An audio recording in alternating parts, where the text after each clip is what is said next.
Ladies and gentlemen, Season 1, Episode 21, two-parter, Secret of the Sun Drop.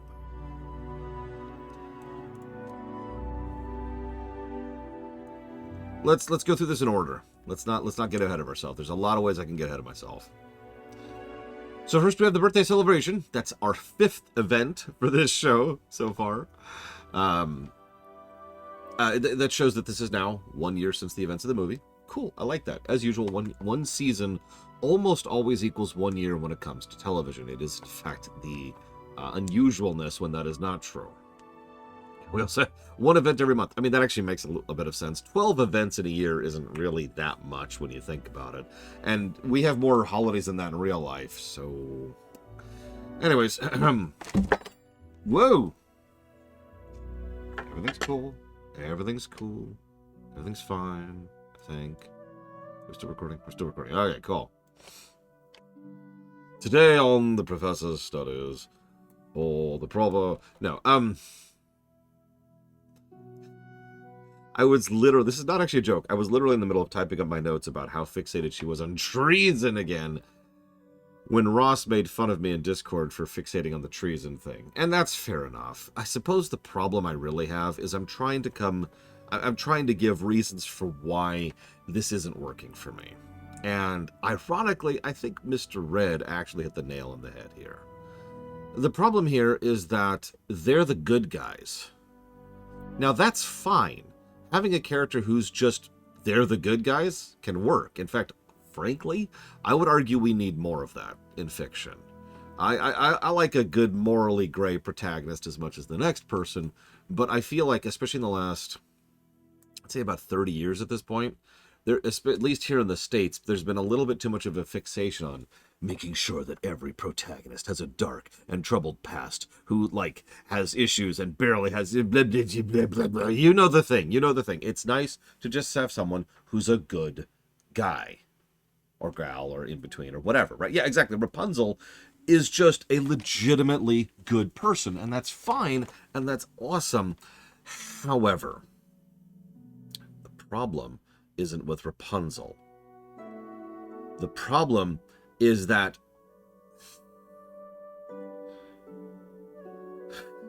that's true, Bionic Punk.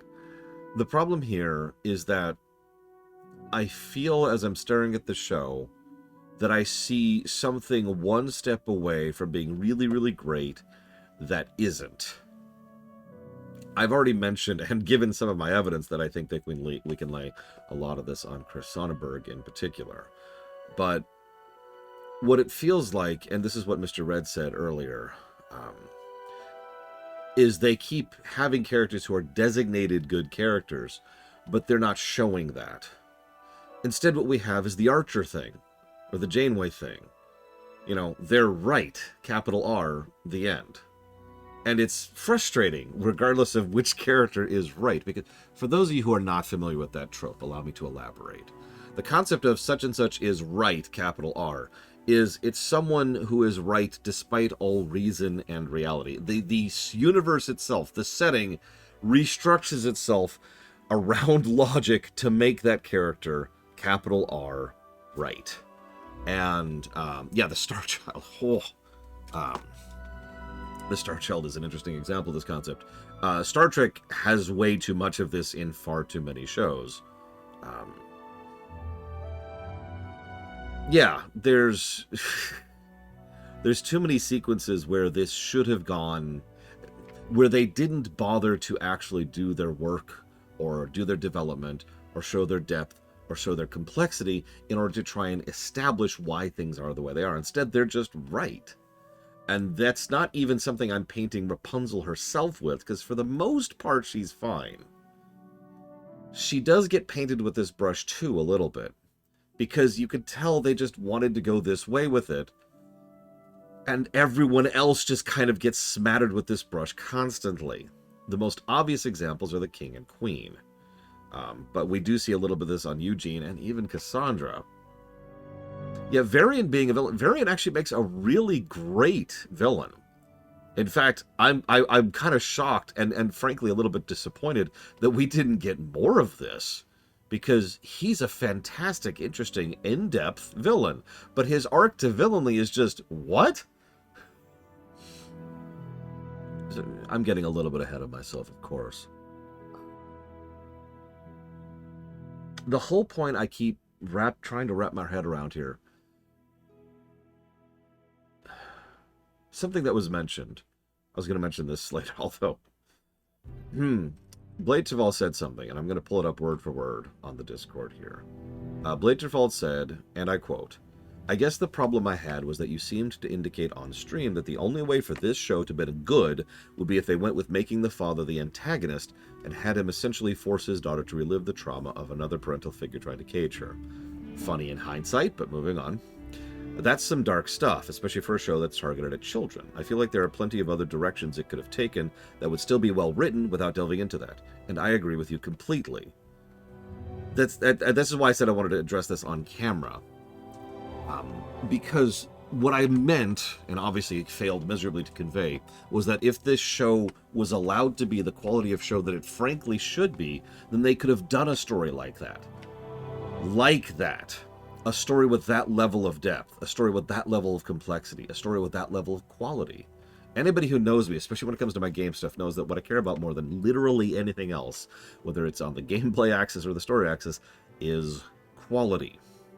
There are certain things which I look at and I'm like, I'm just gonna walk away from that because it's just not my thing. But quality is quality. It's why I have the term coffee. It's why I look at things and I praise certain types of things. I'll use a couple of examples. Two people I know this last week have started watching Andor directly because I couldn't shut up about how good it is. That's on me. And both of those people didn't actually like the show all that much. Not because it wasn't quality, but because quality wasn't the thing that mattered to them. We've actually talked about this concept over in the game reviews. I'm the weirdo there. I'm the one who's wrong, arguably, for caring more about quality than about core content or central meat or whatever, right? And that's my fault. And I'll always admit to that. I'm not really going to feel sorry for that because that is me. That is the truth. I've been that way since I was a kid. But when I look at a show like this, I see that it should be extremely high quality on the story axis. And it's not. And yeah, as Ross says, if this show was as high on the story axis as the gameplay, this would be crushing. This would be right up there with Arcane, to be honest with you. And you know how much praise I heap upon Arcane. Instead, the story is kids. And this was the thrust of my earlier complaint, is that when some people... Okay, maybe one step below Arcane. When some people, they aim something at kids, they very specifically mean they're dumbing it down. They don't have complexity. They don't have depth. They don't have quality. Easel in Discord referred to it as slop. The gameplay is doing a lot of heavy lifting, and it is extremely good gameplay. Let's never dismiss that. Even in this very episode, there's some really, really good action sequences, really good animation, fantastic uses of story. They even managed a nighttime scene while we can still see what's going on. And I know that sounds like a dumb thing to point out, but you would not believe how often games, shows, and movies do not know how to do a nighttime scene without making it, dark. In other words, we can't see. Really, really, really great stuff. But then I see the way they're just shoving Varian into... Yeah, Game of Thrones. The way they're absolutely just shoving Varian into the villain spot, which is a shame, because he's great when he gets there. He is. I really liked Varian villain Varian. Valerian? But... I'm sorry, that was a joke. I apologize. But the way they get there is just... Oh, he's a bad guy now. What? Yeah, if they earned it, this payoff would be like, yes! Instead, I'm merely enjoying myself. And I know that sounds like a weird complaint. Anyways. Let's move on. So, we see the spikes have approached visual range of the castle. Monty's there again, by the way. Frederick has relegated Cassandra to stable duties. Now, I haven't liked Frederick pretty much this entire show, but that is probably the first moment where I actually got legitimately angry at him as a character. That's... What? You're going to send one of your best people, who has demonstrated her competency many times and is an excellent guard, bodyguard, investigator, etc., and you're going to send her to the stables? I know that massive misuse of resources is a thing for this kingdom, but holy crap. However, it's because he read the journal. That then makes it even worse. But hang on, then it gets even worse, because they're actually sending her to a convent.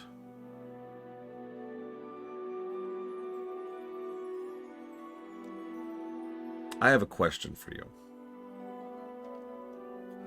Given the level of writer factor that we have here, how much do you think the writers of this show understood what that sentence means? Now, spoilers, they have no idea what that means.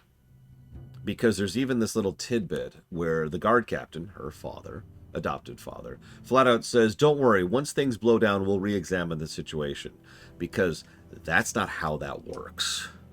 When you send a woman to a convent, especially in this era historically, that's throwing them into a door and locking them behind a door and throwing away the key. Metaphorically speaking, and in some cases literally. The convent is like the final step from which there is nowhere else to go. Yeah, it is functionally a prison. It is not a pleasant fate whatsoever, and there's a whole lot of historical baggage attached to it. Now, I know this is the Disneyverse, but that's my point. This is the kind of thing that, with the level of care and quality that I like in these kind of shows, this could be a huge deal. Or they could just use another word, or maybe they could have another fate for her. But instead, no, she's going off to being a convent. Yeah,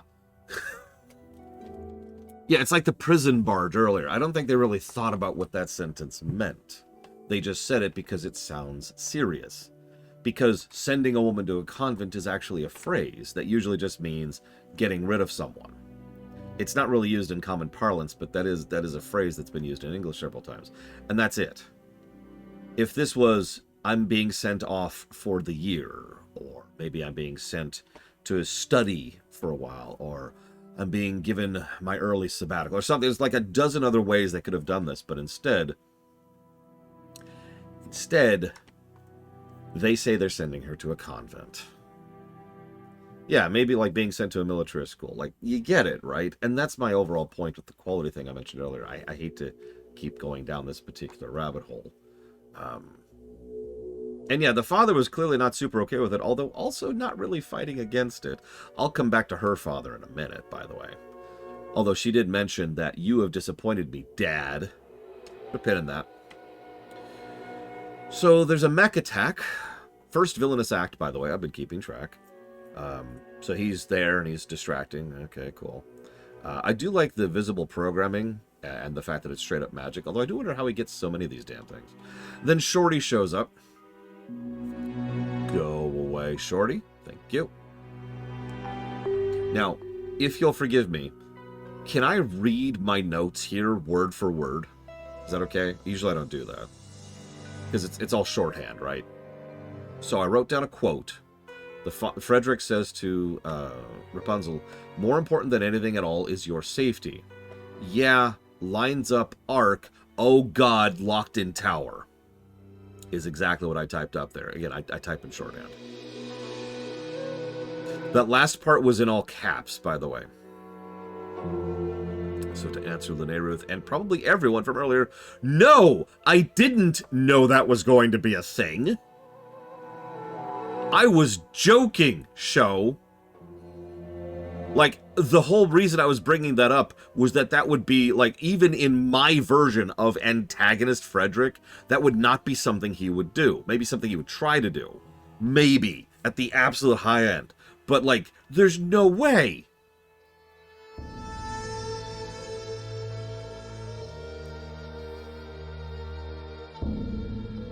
Okay. So Rapunzel is now locked in a tower. Thanks, Fred. And yeah, so some of you know I was actually having a conversation in Discord while I was watching the show, and some of you are aware of the exact moment that scene happened because my reaction was rather visceral.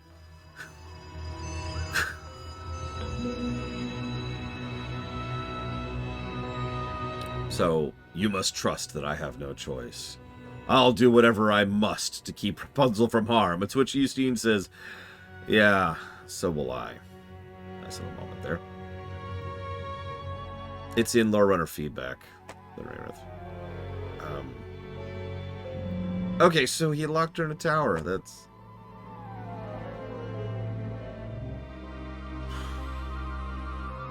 So then the mother goes up and tries to justify what the dad's doing. And one of the ways she says so is she says that it's coming from a place of love. Which actually kind of makes it worse, not better.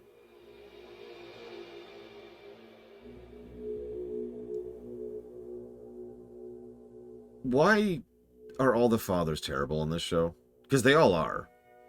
I know that parents aren't exactly perfect, and I'm not trying to demand that someone who has no experience with being a father is suddenly a perfect father. But there is a gap in between doesn't know what they're doing and what Frederick's doing. I'm sorry. This is a villainous act of what he does here. I'm sorry. No exaggeration, no hyperbole, no clickbait. What he's doing here is wrong. Not antagonistic, by the way. Villainous. I want to be very clear about my word choice here. This is right up there along the lines of sending a freaking mech to attack the town, like Varian did earlier. His first villainous act. I would say cruelty is a villainous act, but that's just a matter of terminology there. Like, if I'm like, I torture you, that sounds pretty villainous to me, you know? So, yeah, and this is where we tie back into what I was talking about earlier. Because the father is right. Or rather, more accurately, he's one of the good guys. He's not right in the traditional sense of the word. He's clearly one of the good guys, and we're not supposed to question that. What he's doing isn't villainous. He's just concerned for his daughter. And there's reasons behind why he's doing things. And he's got motives and depths and complexity. And that makes him not a villain.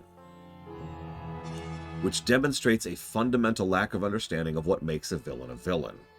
As if the only one who can be a villain is someone who's cacklingly evil and does things because it's fun. As if there's no possibility of having layers or depths or motive or good reason or acting out of love to be a villain. You'd think you'd understand that because that's the motive of your villain of the episode. This episode that this action happens in. Surely don't forget the things that are happening 5 pages from now on your own script. But no.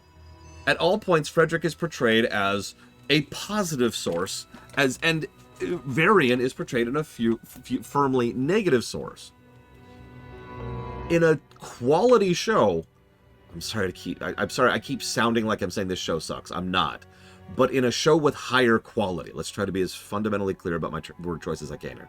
In a show with higher quality story access, there we go, we're going to go fully down the rabbit hole here. This could have been a great parallel. They could have actually had Frederick be portrayed as a villain of this episode, alongside Varian. They could have been a contrast for each other. The father who's desperate to save his daughter, and the son who's desperate to save his father. And both of them are wrong. It's not what they do. It's not what they do at all. Instead, he just does it, and then they go rescue her, and it's treated like a fun little romp.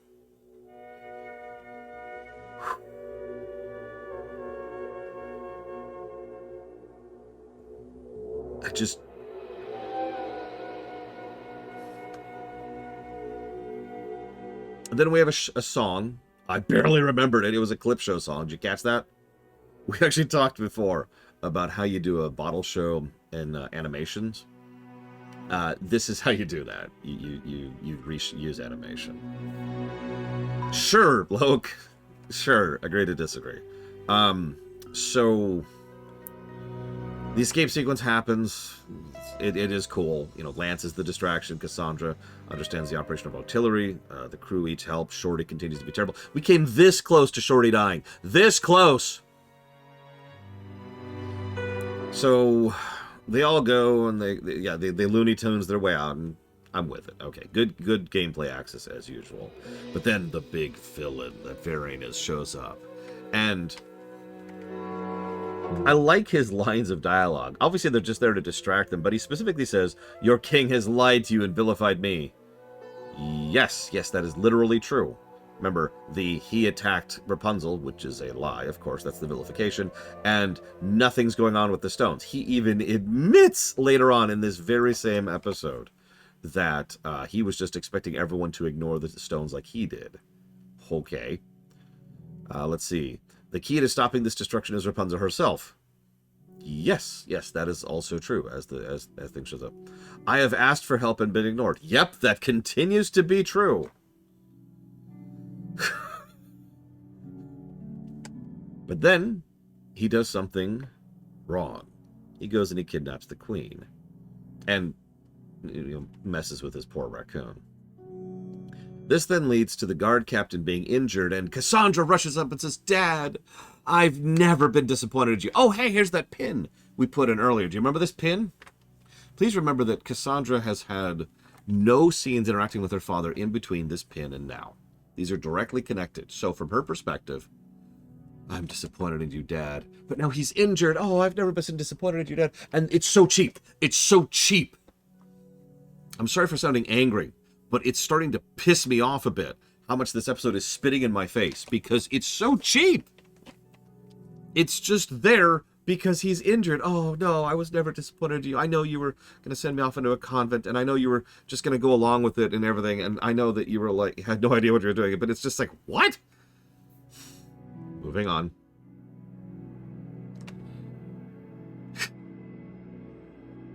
So then we cut to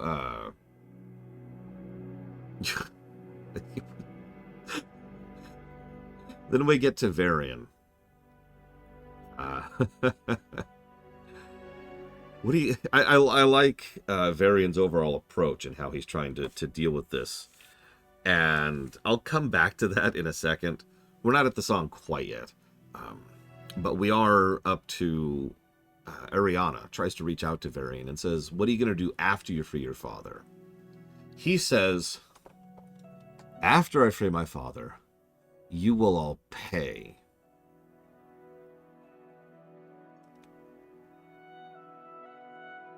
I don't like that. It's unearned right there, first of all, because it kind of goes completely against all of his character motivations, both before and after this. And yeah, that's officially him taking things too far, and that's officially the writer turning to the audience and saying he's the bad guy. What should have happened, what I thought they were building up to, and I was literally about to praise the episode for this, is that she was going to be like, "What do you do after?" It's like, "What do you mean after? I'm trying to rescue my dad."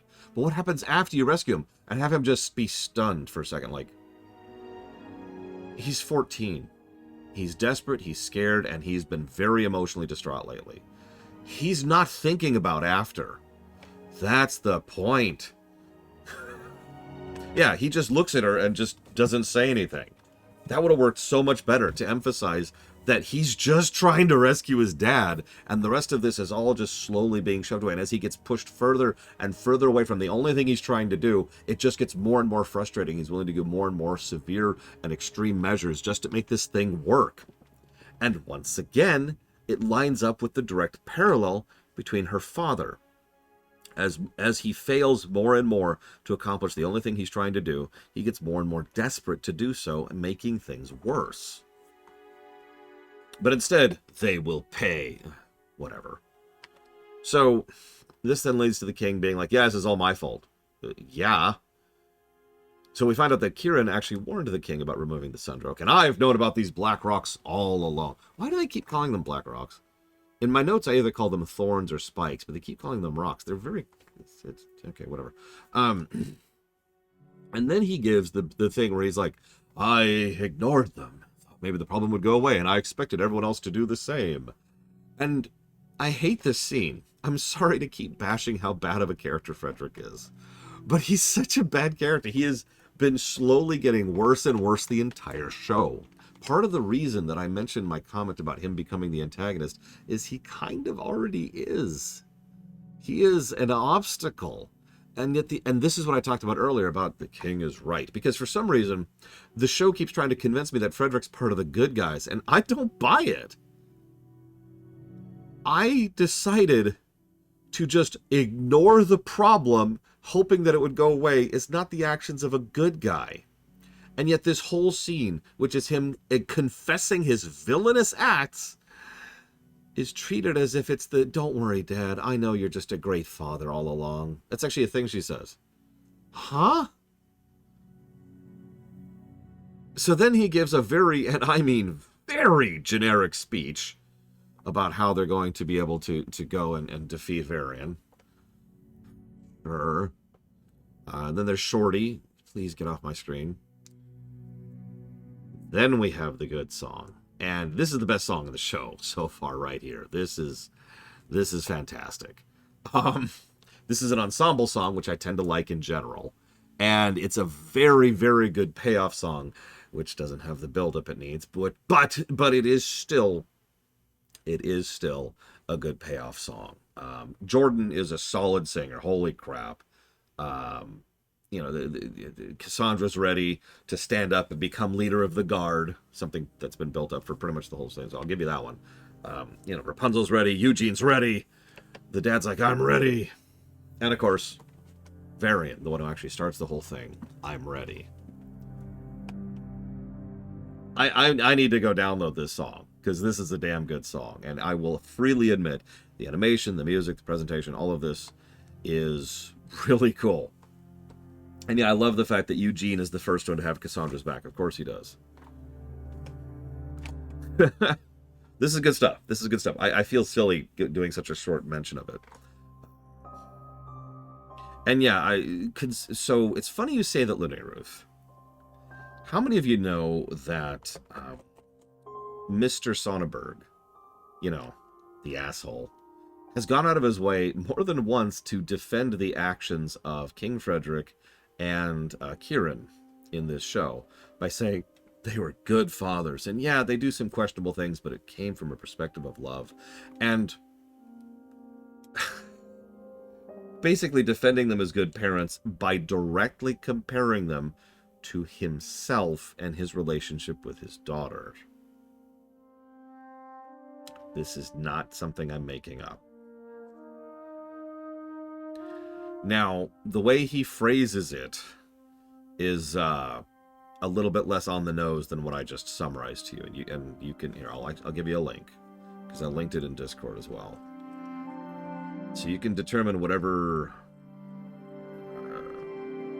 here it is, whatever conclusions you want to from this. But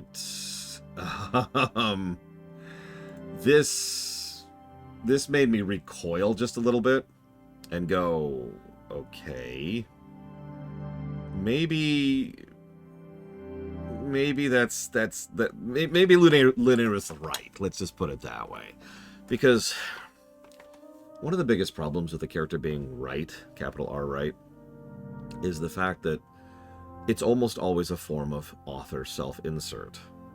Jerry Taylor is someone who I bash constantly over on Voyager, and part of the reason why is because Janeway was such a self-insert character for her. And it's extraordinarily self-apparent and obvious, and every time Jerry Taylor writes Janeway, she suddenly turns into Jerryway, or however you want to think of that. And it's just, wow!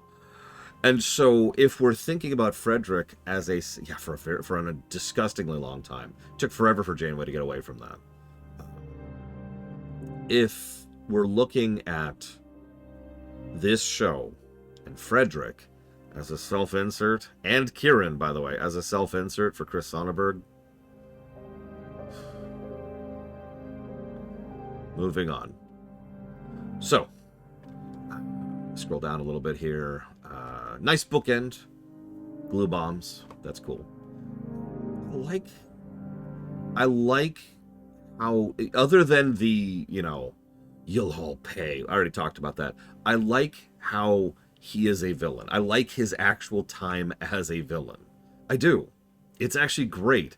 And it's part of the reason why it contradicts the earlier statement. It contradicts what he said. You know, I'll make you all pay is not in line with him being neglected and him being angry about being neglected, which makes sense, right?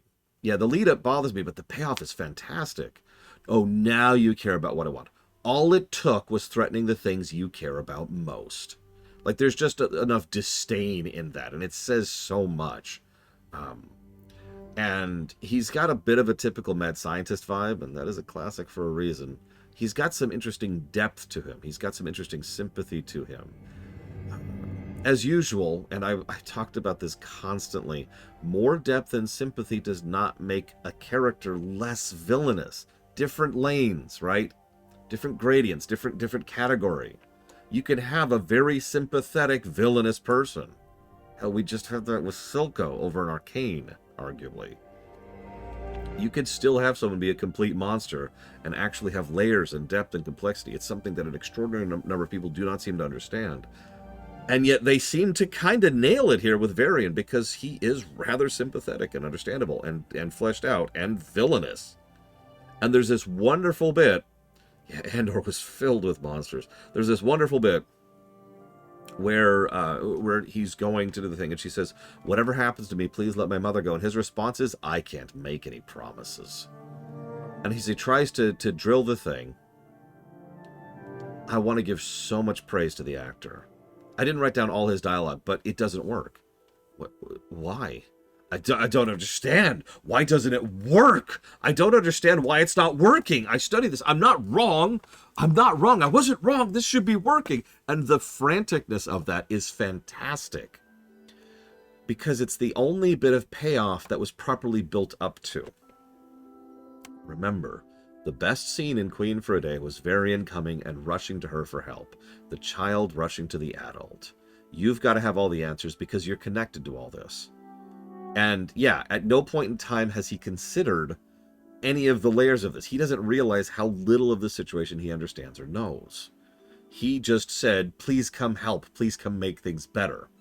And so then, faced with that, he decided, okay, I'm going to use the hair to drill through it. That makes perfect sense. And it doesn't work. Why? Like, her hair is indestructible. This is so logical. Why is this not working? And he really doesn't have a plan B, which makes sense. He's 14.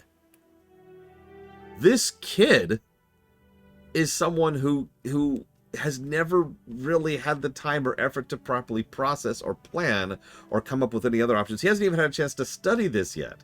That's part of the point. Part of why he wanted her to show up is so that he could work with this and study it and figure out a solution.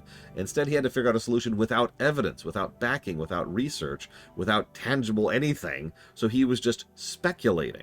And when his speculation fails, he doesn't have anything else because that's all he's had time to do. And now he's under the gun because there's this really, really good action sequence going on in the background where they're defeating the golems with the spikes. Loved that, by the way. And yeah, he's clearly not dealing with any of this. And there's this wonderful sequence.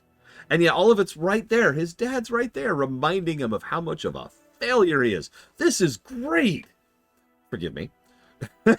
This is so good. This is so powerful.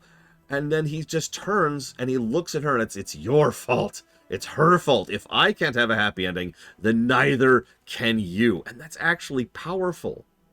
Because now all we have is a bundle of emotion. Thought has just left his mind, functionally. And that makes sense. He's at his despair moment. He is in the moment. He's going one-winged angel. He no longer cares about winning. He no longer cares about processing. All he's doing is just trying to hurt you because you're an easy blame victim. And for once, it's well written that she's an easy blame victim.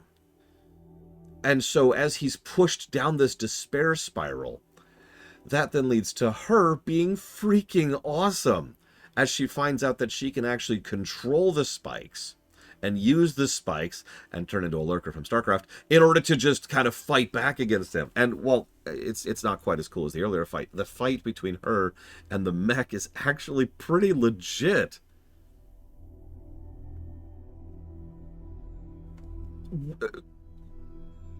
This is what I mean when I say quality. These are quality scenes with quality character bits, with quality presentation, with fantastic animation.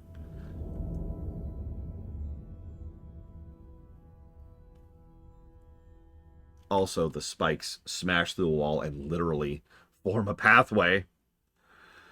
And there's your hook for season 2. We also leave off on Varian. I will make you proud of me, Dad, if it's the last thing I do. So that's 3 hooks left over. He's being sent off to something. We don't know Varian's fate. We have the note that Kieran left, and whatever Kieran's connection is to whatever the woman is who cut the spikes. Same symbol, by the way. Little sword bit thing.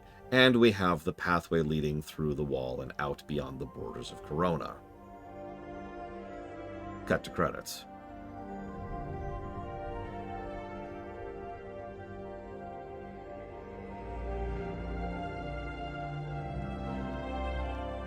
Also, I love the pacing of this. All right, we've just defeated him. Dad, we're going to make up. Okay, we're made up now. And then she just literally walks out of the wall. Like, right then and there. Like, you want to stop for a sandwich first? Maybe grab, like, a skin of water? I don't know, something. Yeah, there was a lot of good and a lot of bad in this episode. It's a very, very strange episode to review. As I said, unless this is literally black, which it is not, this means that the overall season is going to dip up into orange, or excuse me, into yellow. I can tell you that right now because I've already looked at the numbers. But how do we think this specific episode qualifies? I already have my thoughts, but I do, as always, want yours.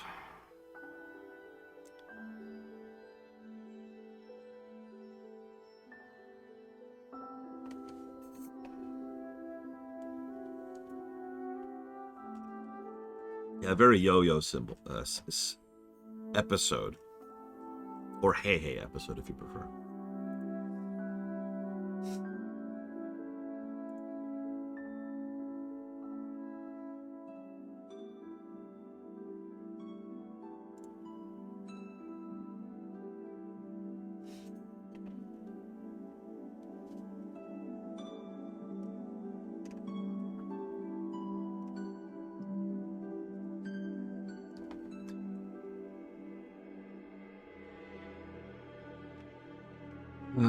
Yeah, no, the whole show.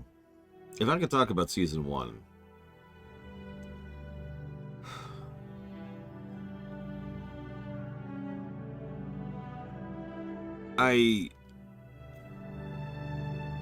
No, I mentioned it. I mentioned the woman with the spikes, because she's got the same symbol as Kieran. That was one of the plot hooks we left. I don't actually remember off the top of my head. I don't know the percent. I haven't actually done that math yet.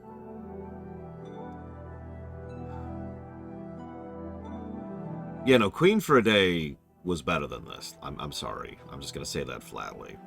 What I'm staring at is either orange or yellow, because I do think it sits on the border. The fight scene is great. The animation is always good. And Villain Varian was fantastic. But that's also the outro. Pretty much just the outro, actually. And all the build-up up to that was problematic at best and aggravating at worst. So it's this really weird Mystic Questy kind of a thing where it's like, you know, the whole show is, I guess it's not really Mystic Quest, but it's like Queen for a Day was fantastic, and the outro here was fantastic, and the middle is...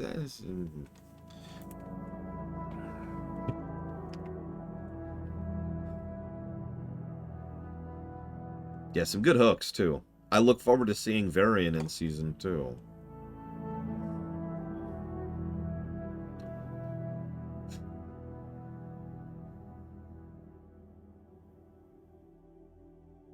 I think I will err towards orange. At the end of the day, I'm not 100% sure if it really deserves orange, as weird as that sounds.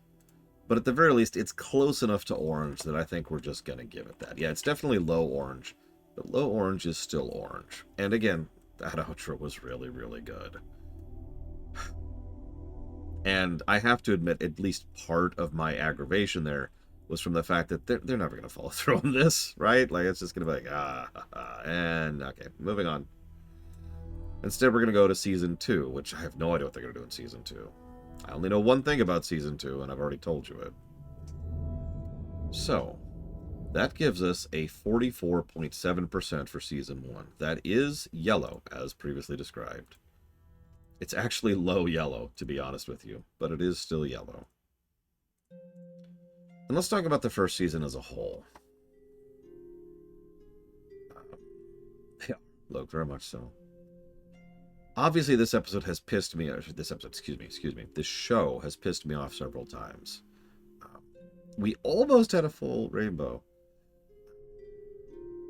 But I do... Yeah, Max's enemy pulled the whole season down. And I stand by that. But yeah, it's such a strange season. Eugene started off so bad. I was this close. Like, okay, this is my job. But I was this close to just being, like, done with it. Like, in terms of emotional investment. Because Eugene was so bad early on that it was awful. Shorty never got better. And continued to be aggravating. But at least Shorty's usually, like, one scene done. Right? It's easier... It's easier to swallow the vomit if it's in pill format rather than being bucketed down my throat. I know that's a gross analogy, but I stand by it. And yeah, Eugene turned around pretty hard. Like, I legitimately thought that, like, earlier you probably heard me saying, oh, Eugene's gonna get better, right? I didn't quite believe that he would. Like, I just didn't see it. They were making him so terrible. Rapunzel never stopped being awesome, except for, like, individual moments here and there. Cassandra has been definitely interesting. I wish, honestly, they did a little bit more with her, but I have a feeling they are going to do more with her in the future. We obviously have our plot hooks for the future, and I hope they're going to do something with those. But what I fully expect is that Season 2 is going to be mostly just, you know, another slice of life season. And then we'll follow through on it just like we did in Season 1.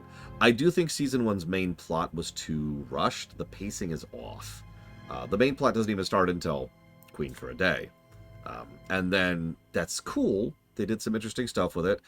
And then they kind of did a sort of filler episode. And then kind of another filler episode. And then the plot. Yeah, there was a huge quantity of slice of life, which I do like slice of life. It's worth noting. But the problem is they also had a plot. They needed to squeeze the slice of life a little more.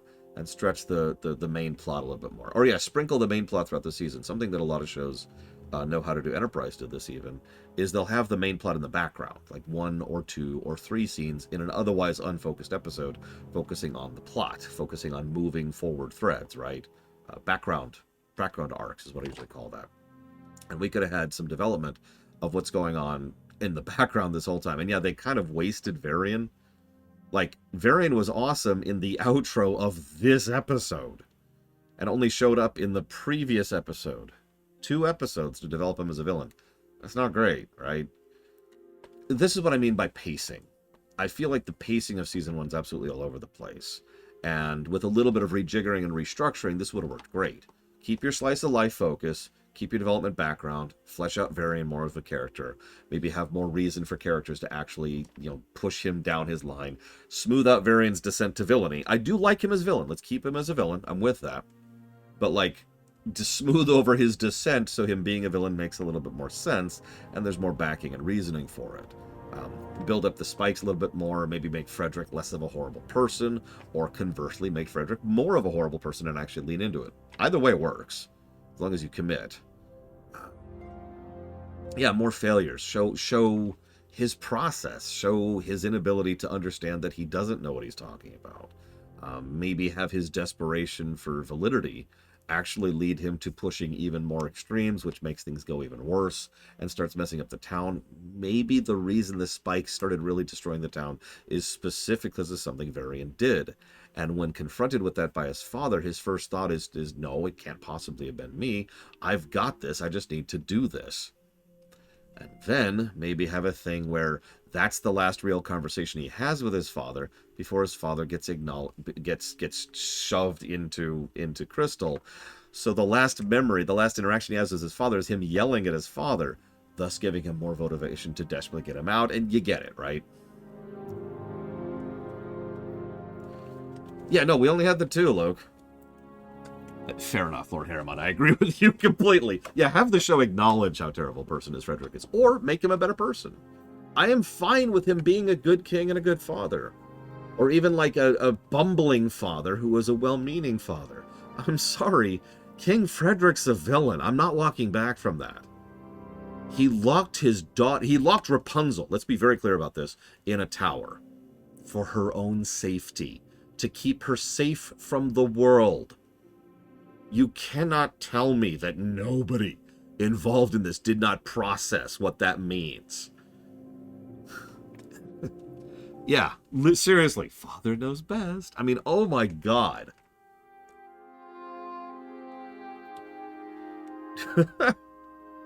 So either make him bumbling but well-meaning father, and yeah, Homer Simpson, as in the real Homer Simpson, the one from the 90s, would have worked fine.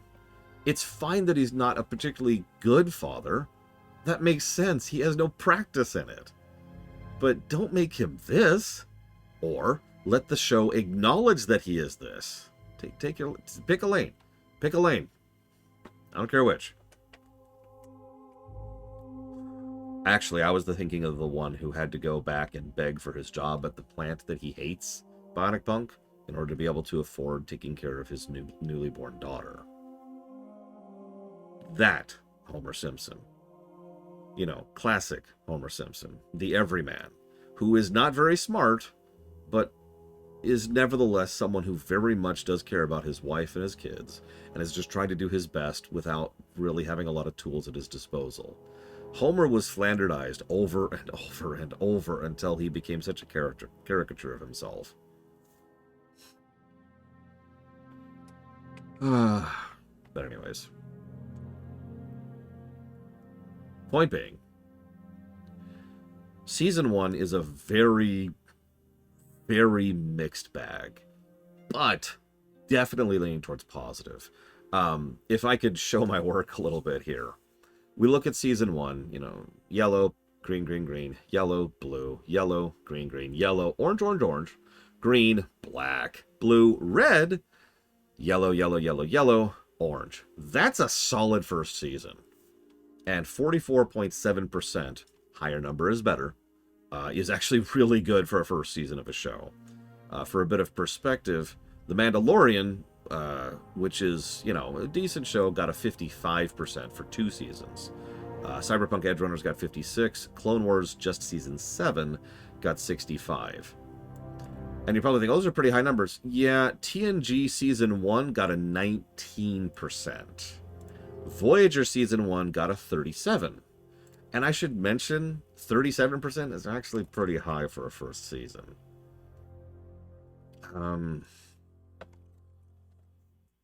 MLP first season got... Give me a second. Here, let's switch songs.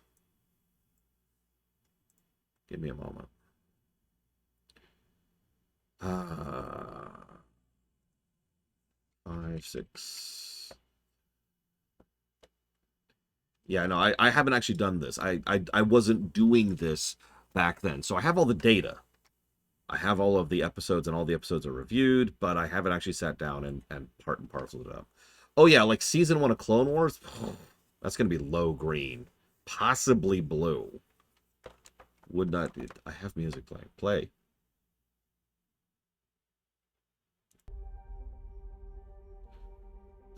Okay, so...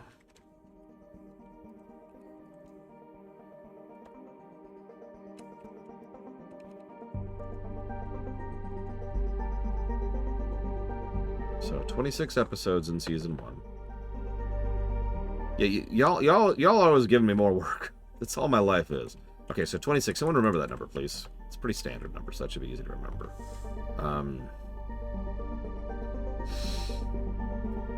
Let's scooch this down a little bit. 26. 26.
Yeah, no kidding, Lenareth.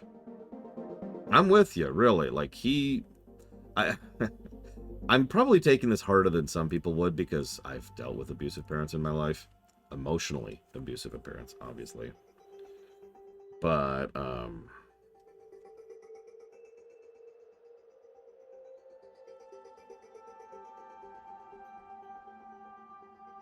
I'm sorry. I think, like, anybody who is staring at this could process how this just, like, doesn't work, you know?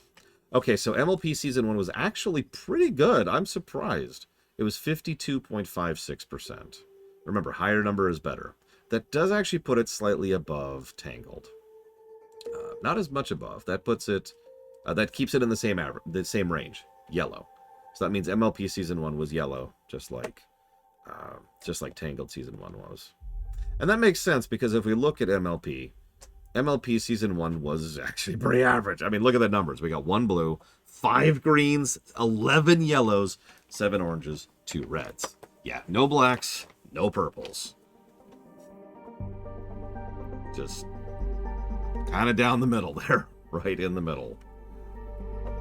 And, I mean, since we're here, we can actually do this for all the seasons. Why not? And the whole show, actually.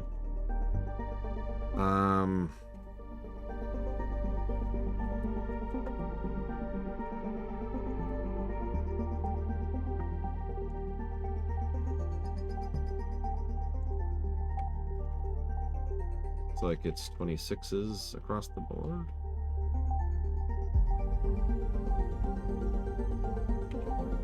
So that's...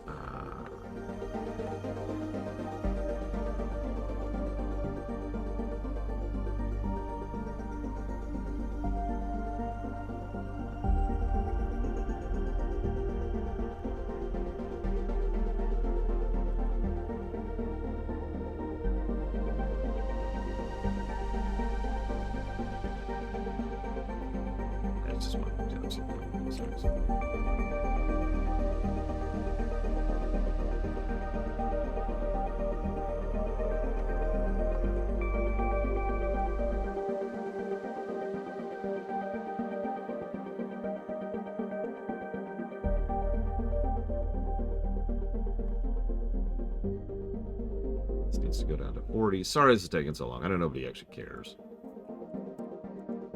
There we go. I know, Bionic Punk. It's weird. Of all the things Andromeda did, it's wild how good this song is. Oh, wow. Okay. Yeah. That's some spread right there. I haven't double-checked these numbers, but at a glance, that's a lot of 70 and 60% stuff. And remember, that's pretty good. For a bit of perspective, that's pretty solidly orange to red for, like, every season. In fact, the biggest dip, other than Season 1, looks like Season 4, which was... No, I'm sorry, Season 3, which was 62.82%. Yeah, remember, that's a huge show. It's a 9-season show that never dipped below 62.82%, which is solidly orange. That's like right in the middle of orange. 71.41. And yeah, it looks like Season 2 managed red. Season 5 managed red. And I think that's actually it. But still, 2 red seasons, 6 orange seasons, and 1 yellow season. Wow.